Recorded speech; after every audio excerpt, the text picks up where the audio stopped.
de aclarar esta duda, yo le quiero hacer unas preguntas para asegurarnos de que estemos todos en el mismo canal. Antes de que yo le pueda expresar cuál es mi duda, le voy a hacer algunas preguntas para yo asegurarme que estamos en el mismo canal. ¿Está usted de acuerdo?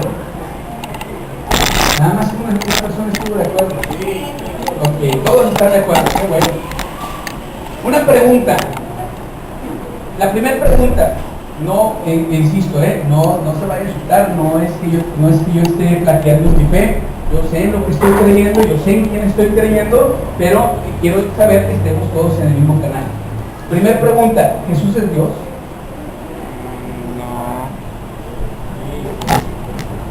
No. A ver, ¿quién dijo que no? ¿Jesús es Dios? No. ¿Jesús es Dios? ¿No? ¿No es Dios Jesús? Dependiendo de qué Jesús. Mucho no, ¿verdad? Es tu padre, pero es el mismo. Bueno, vamos a ponerle el nombre más específico, Jesucristo. Porque sí es cierto, porque como dice, bueno, pues es que Chucho dice, no, pues yo no soy Dios, ¿verdad? Porque se llama Jesús. No. ¿Jesucristo es Dios? ¿Jesucristo es Dios? No. Acompáñeme por favor a 2 de Pedro capítulo 1 versículo 1. Mire, usted no se asuste, no vaya usted a pensar que el pastor está blasfemando el día de hoy.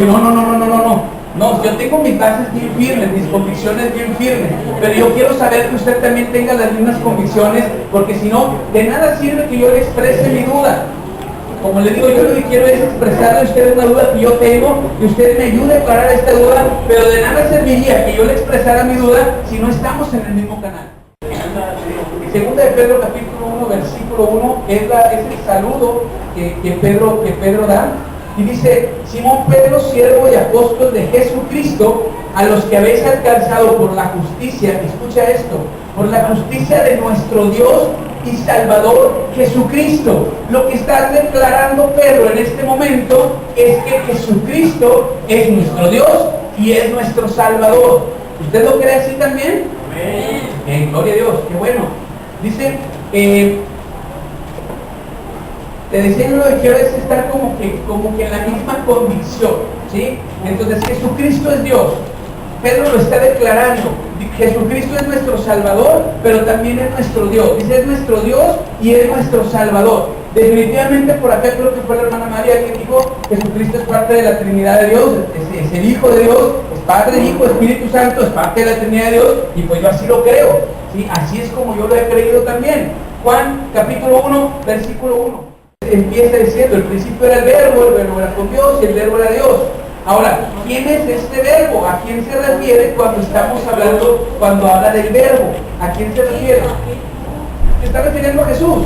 Dice, en el principio, Jesús, el principio era Jesús, Jesús era con Dios y Jesús era Dios. Bueno, voy a volver a aclarar, Jesucristo, ¿sí? Definitivamente Jesucristo, ¿verdad? Entonces, en el principio era el verbo era con Dios y el verbo era Dios. Está hablando de Jesús porque Jesús es Dios. Y Jesús es Dios desde el principio de la creación, desde antes de la creación. Jesús ya era Dios. Jesús ya es Dios desde antes de la creación y hasta el fin de los tiempos, y después del fin de los tiempos, Jesús va a seguir siendo Dios. O por lo menos, así es como yo lo creo.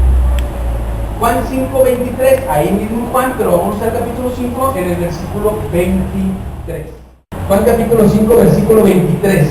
Dice, para que todos honren al Hijo como honran al Padre. Fíjate bien esto, parece un trabalenguas. Lo que sigue parece un trabalenguas. Que todos honren al Hijo. ¿Quién es el Hijo? Jesucristo, ¿sí? Como honran al Padre. O sea, el mismo nivel de honra para el Padre es para Jesucristo. ¿Sí me explico? ¿Y sabe usted quién está hablando aquí? Jesús. Es el mismo Jesús el que está diciendo que todos honren al Padre, que todos honren al Hijo como honran al Padre. Y escucha esta parte, el que no honra al Hijo, no honra al Padre que le envió. El que no honra al Hijo, no honra al Padre que le envió. Así de sencillo. Entonces, el mismo nivel de honra como Dios, como Creador, es para Jesucristo y es para el Padre. ¿Estamos de acuerdo? ¿Estamos bien? Con estos 3 versículos, son solamente 3 versículos donde yo compruebo de que Jesús es Dios. Ahora pregunto, ¿Jesús es Dios? ¿Jesús es Dios? ¿Sí lo creemos así? Mira, déjame decirte una cosa. Esta no es mi duda. Yo estoy 100% convencido de que Jesús es Dios. Incluso, yo creo que Jesucristo es Dios. Incluso si no hubiera forma de comprobarlo, yo sigo creyendo que Jesucristo es Dios. Aunque las Escrituras no lo dijeran, yo sigo creyendo que Jesucristo es Dios. ¿Sabes por qué? Porque mi fe en Jesucristo es ciega e incondicional. Así es mi fe en el Señor Jesucristo. Claro, leemos las Escrituras y entonces en las Escrituras hacen una convergencia entre lo que leo y entre lo que creo y digo, estoy en lo correcto. Ahora bien, Jesús, cuando estuvo aquí en la tierra, seguía siendo Dios. Jesús estando en la tierra seguía siendo Dios. Filipenses capítulo 2, versículos 5 al 7. Pero mira, por eso es importante que antes de que yo te exprese cuál es mi duda, yo quiero que les dije desde un principio, yo quiero que estemos en el mismo canal, que no estemos pensando de una manera y pensando de otra, sino que ya tengamos nuestros criterios ya unificados. Filipenses capítulo 2, versículos del 5 al 7. O sea, versículos 5, 6 y 7. Dice, haya pues en vosotros este sentir que hubo también en Cristo Jesús. ¿De quién está hablando? De Jesucristo. Está hablando de Jesucristo. Ok. Y luego dice, versículo 6, el cual, siendo forma de Dios, escucha esto, el cual era Dios, Jesucristo es Dios. Pero cuando estuvo en la tierra, y aquí lo explica muy bien, dice, no estimó a ser igual que Dios. O sea, él no se estimó como Dios. Él no dijo, yo soy Dios. Cuando estuvo en la tierra, él no se paró frente a todos y les dijo, adórenme, soy Dios. Él no dijo eso. O sea, él no se estimó a sí mismo como Dios, pero porque había un motivo. Dice, sino que se despojó de sí mismo, tomando forma de siervo, hecho semejante a los hombres. Voy a continuar con el 8. Y estando en la condición de hombre, o sea, era Dios, no dejó de ser Dios, aunque sí se despojó de su deidad. ¿Sí me explico con esto? O sea, no dejó de ser Dios, sigue siendo Dios, pero sin toda su omnipotencia, sin toda su omnipresencia, sin toda su majestuosidad. Ya en la condición de hombre se humilló a sí mismo, haciéndose obediente hasta la muerte, y muerte de cruz. Nada más lo que quiero que usted entienda, que estemos en el mismo canal, es que sí era Dios. Jesús era Dios, y es Dios todavía y sigue siendo y lo será por siempre. ¿Sí? Desde antes de la creación y hasta mucho después del fin de los tiempos, porque Él es eterno desde el principio y hasta el fin, desde la eternidad y hasta la eternidad. Él es Dios. ¿Qué es lo que pasó? Que cuando estuvo aquí en la tierra se despoja de su majestuosidad, se despoja de su deidad y se convierte en un humano común y corriente, un humano así como tú y yo, con las mismas necesidades, con los mismos dolores, con los mismos pendientes, un humano igualito que tú, igualito que yo. Así se convirtió Jesús. Pero eso no quiere decir que ella haya dejado de ser Dios. O sea, pregunto, cuando tú vas a trabajar, ¿te dejas de llamar como te llamas? O sea, dejas de ser tú cuando vas a trabajar. Supongamos que lo que hizo Jesús fue ir a trabajar, fue a hacer su chamba, fue a rescatarlos, o vino a rescatarlos. Si Jesús vino a hacer su chamba, la pregunta es, Jesús dejó de ser Dios. Jesucristo dejó de ser Dios. No dejó de serlo, solamente se despojó de su deidad. Cuando usted llega a su trabajo, ya no es papá, se despoja de su rol de padre, de familia. ¿Me explico? Porque ya no está el trabajo y usted es 100% de su trabajo. Es un rol diferente, nada más, pero sigue siendo Dios. Por eso te digo, por mí, desde mi punto de vista, aunque no tuviera ninguna prueba de que Jesús es Dios, yo sigo creyendo que Él es Dios. Se despojó de su deidad, se despojó de sí mismo, de su deidad, tomó la forma de siervo, y se convirtió en un hombre común, con las mismas necesidades que tenemos usted y yo. Algo que me llama la atención, y es de donde surge la duda, ya me estoy acercando más a Jesús, siendo Dios. Bueno, antes de esto, ¿quién ha leído los evangelios? ¿En serio? Nadie los ha leído.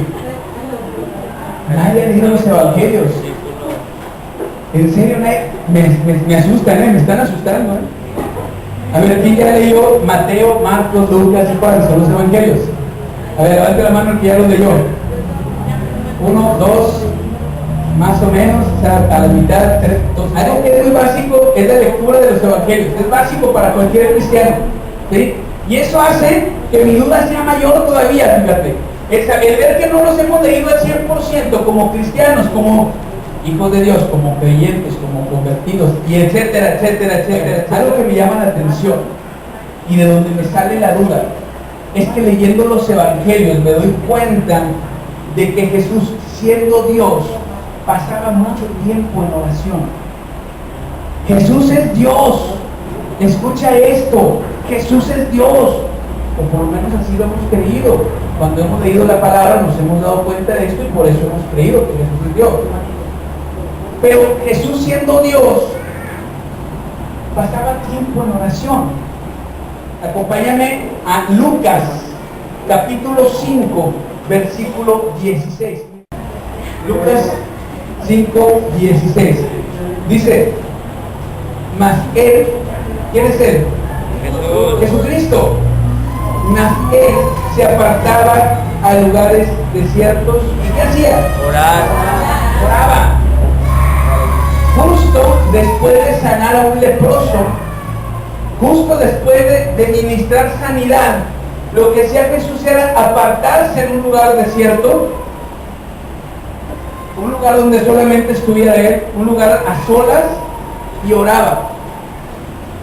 Jesús, en los 4 evangelios puedes notar que Jesús ora todo el tiempo. Jesús está en constante oración. Pero me llama la atención porque Jesús es Dios. Obviamente esta no es mi duda te la voy a decir más adelantito. Ahí mismo en Lucas, capítulo 22, versículo 47, porque en el versículo 47, déjame decirte que es donde es el arresto de Jesús. Ahí fueron a arrestar a Jesús, ¿sí? En este momento están arrestando a Jesús. Dice, mientras él aún hablaba, se presentó una turba, y el que se llamaba Judas, uno de los 12, iba frente a ellos y se acercó a Jesús para besarle. La historia usted se la debe saber, si no se la sabe, se la va a saber ahora que lea los 4 evangelios. Pero Jesús estaba muy ocupado en el momento, justo en el momento en que fueron a arrestarle. Jesús estaba muy ocupado. ¿Usted sabe qué estaba haciendo Jesús?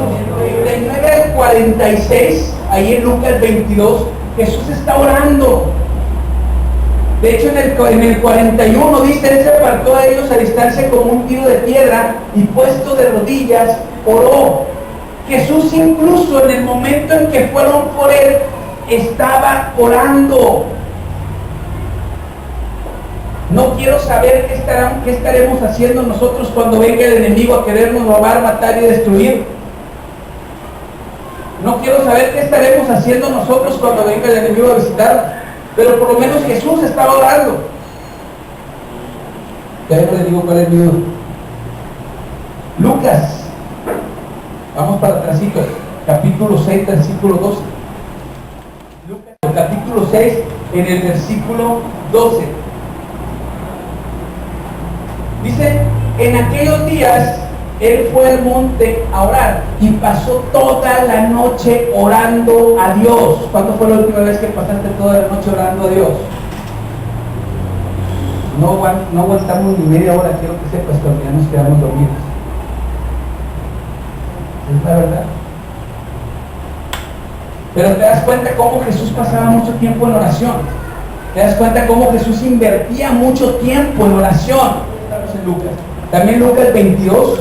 Pero no tengo en qué versículo. Lucas 22.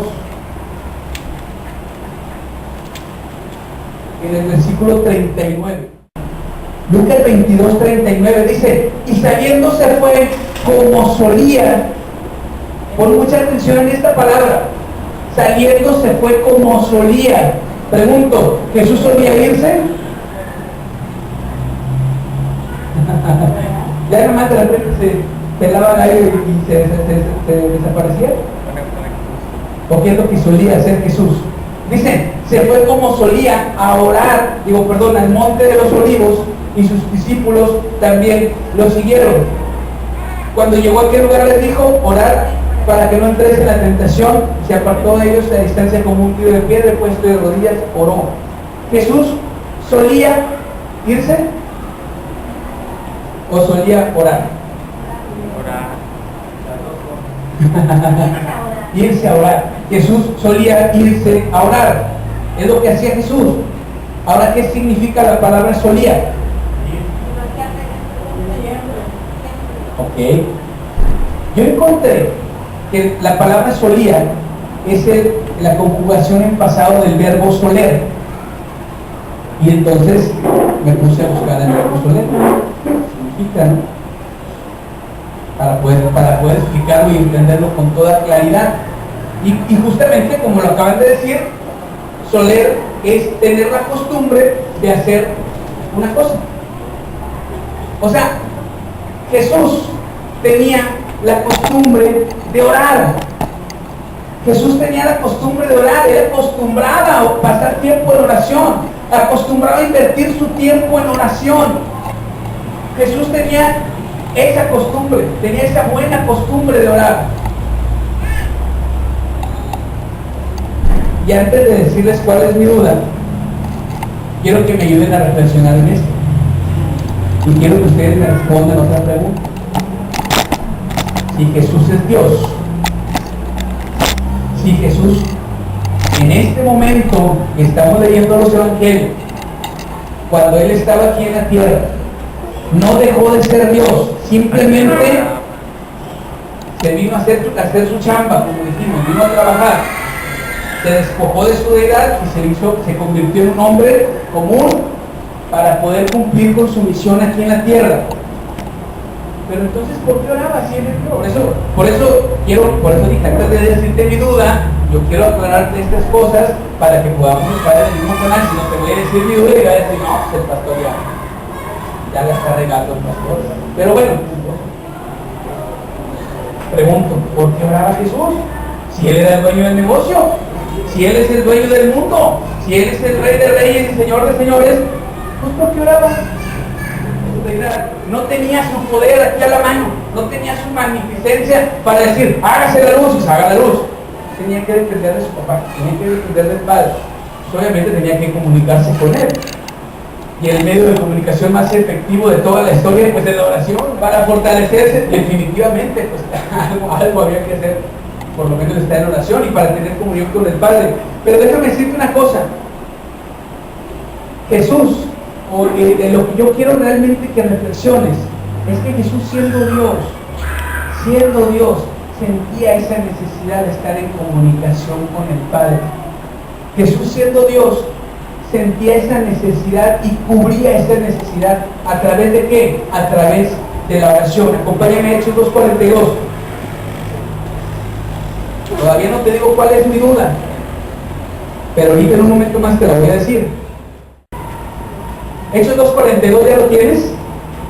Dice, y perseveraban en la doctrina de los apóstoles, en la comunión los unos con otros, en el partimiento del pan y en las oraciones. Quiero preguntarte algo. Perseveraban unánimes cada día, perseveraban en la doctrina de los apóstoles, pero no en la comunión de los, y tampoco, o sea, la palabra perseverar, ¿es solamente para la doctrina de los apóstoles?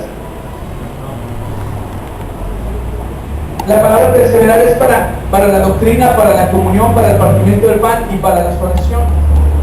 Entonces, ellos perseveraban en las oraciones.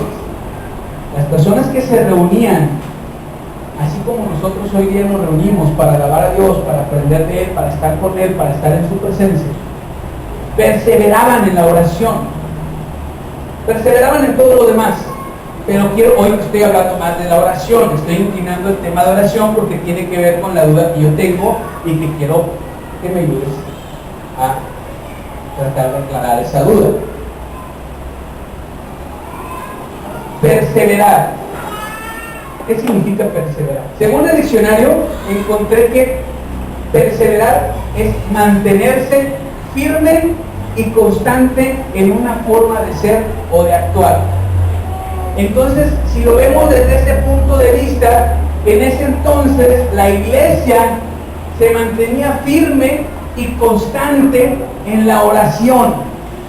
Los primeros cristianos, o los cristianos que se relatan hechos de los apóstoles, se mantenían firmes y constantes en la oración.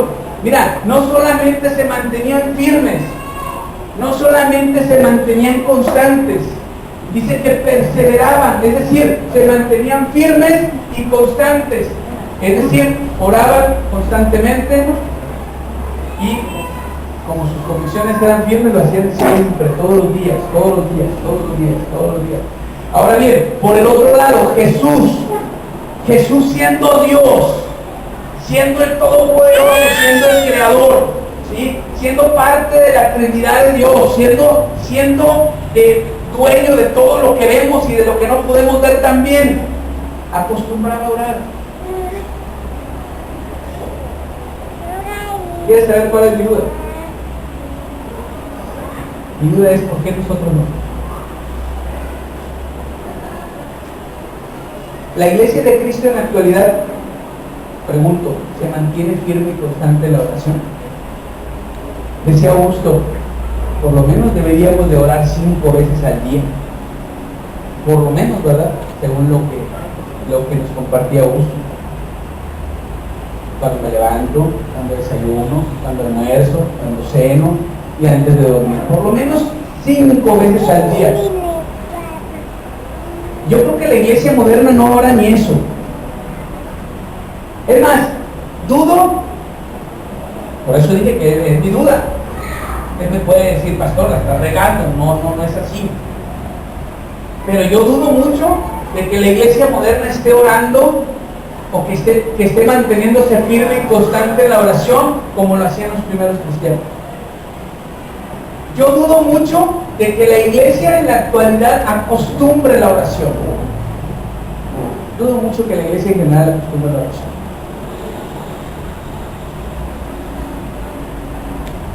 Y si algunos, no digo todos, pero si algunos se acostumbran a la oración, no creo que lleguen al grado de estar firmes y constantes. Es decir, ay, hoy se me olvidó. Ay, ya se me hizo tarde. Uy, me quedé dormido. O sea, no llegamos al grado de firmes y constantes. Ahora sí, por eso digo, es una duda. Que diga que si estoy mal, a lo mejor yo estoy mal, pues bueno, pues es que el pastor así lo está viendo desde su percepción. Ahora que, bueno, voy a hacer referencia también a lo que decía Augusto hace rato. Si diezmáramos nuestro tiempo en oración, serían 2 horas con 24 minutos lo que tendríamos que estar entregando al Señor por día. 2 horas con 24 minutos que deberíamos estar pasando en su presencia. Si nos vamos al 10%, si nos vamos al principio del diezmo y ofrenda, bueno, pues yo debería estar pasando en su presencia por lo menos 2 horas con 24 minutos. Bueno, yo lo hice por minutos. Cada hora tiene 60 minutos, 6 minutos por 24, les da a 2 horas con 24 minutos. 144 al día. O sea, 144 minutos al día sería lo que deberíamos estar entregando a Él si nos vamos al principio de diezmo y ofrenda. Ahora, si después de las 2 horas con 24 minutos, horas otra media hora más, bueno, eso ya es ofrenda. Ya el diezmo ya fue 2 horas y 24 minutos. ¿Cuánto le estamos quedando de ver a Dios? De oración. Ay, pastor, es que Dios no me bendice. No sé si tengo razón, a lo mejor yo estoy mal. Por eso dije que es una duda. Ahora que, o sea, en realidad, estar firme y constante en la oración. Sería algo así como que pase lo que pase y suceda lo que suceda, yo vivo mi tiempo de oración. Eso sería permanecer firme y constante. Pero se te pasó una mosca y ya se acabó la oración. ¿A poco? No estoy hablando de nadie en particular, estoy hablando de la iglesia de Cristo en general. Además, ni siquiera estoy diciendo que en anular casa de oración, Te estoy diciendo en la iglesia en general. Yo estoy hablando de toda la iglesia en general, no estoy hablando nada más de nosotros. No estoy hablando de tal o cual persona, pero déjame platicarte que ahora con este nuevo esquema, con la nueva forma de administración que estamos implementando, lo que estamos haciendo, estamos tratando de ponerle números a todo. Estamos tratando de calificar nuestro trabajo. Estoy hablando, ahora sí voy a hablar de nosotros, de anular casa de oración. Usted sabe qué calificación tendríamos si solamente nos enfocamos en los tiempos de oración de esta semana, no digo de siempre, de esta última semana, porque apenas empezamos a calificarlo esta semana, domingo pasado. ¿Usted sabe qué calificación tendríamos como iglesia? Usted más o menos, del 0 al 100, ¿qué calificación tendríamos? Adivinen. A ver, déjeme preguntarle algo. ¿Quién hoy día todavía es miembro de los guerreros de oración? ¿Cuántos éramos guerreros de oración? La última junta que tuvimos de guerreros de oración, ¿cuántos éramos? Casi todos. No, levantamos la mano, sí, yo. ¿Ya? Nada más digo. ¿Qué calificación tendríamos entonces? Las oraciones en las casas. Nosotros tenemos un horario, no sé cómo se puede decir, un calendario de lunes a domingo, de domingo a sábado, perdón, porque empezamos el domingo, terminamos el sábado, de las oraciones. ¿Qué calificación crees que tendríamos? Solamente, mira, yo no estoy evaluando el tiempo de oración, la calidad de oración, el tiempo que tú manejas en tu casa, pues no lo sé. Yo lo único que puedo evaluar es si oraste o no oraste. Pero no tenemos el 100 tampoco, No tenemos el 100. Bueno, esta semana terminamos un poquito mejor. Terminamos con un 90 y algo. Ahí lo tengo anotado, 84. Todo tengo anotado. Y eso es lo que me hace reflexionar en esto. Digo, bueno, entonces, ¿qué está pasando? No llegamos al 100 tampoco. Guerreros de oración, pues más o menos, estamos en el 80 y tantos, 90% más o menos. ¿Pero por qué? Porque somos muy poquitos. Si pusiera todos los que estaban antes, no hombre, estuviéramos peor. Es más, estuviéramos peor. Es peor que peor, ¿no? Bueno, este que sigue sí está peor. Si evaluáramos el porcentaje de personas que vinieron a la oración el lunes pasado, y fíjate nada más, el lunes pasado iba a tener reunión con el grupo de tutores en Coinonía, iba a tener reunión con el grupo de Coinonía que nos reuníamos en otra casa, ¿sí? Y resulta que dije, por lo menos voy a tener a todos ellos para la oración. Les avisé, les dije, no se preocupen, no va a haber Coinonía, pero los quiero todos en la oración. Papas, nada más estuvimos mi esposa, la hermana Rocío y yo, 17%. O sea, tendríamos un 17 de calificación. Ahora, ¿qué trae calculadora? A ver, tú traes calculadora, de 17 más 84 más 90. Ahora divídelo entre 3.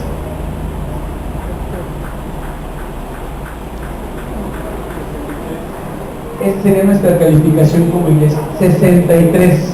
O sea, ni de panzazo, porque pasas 80.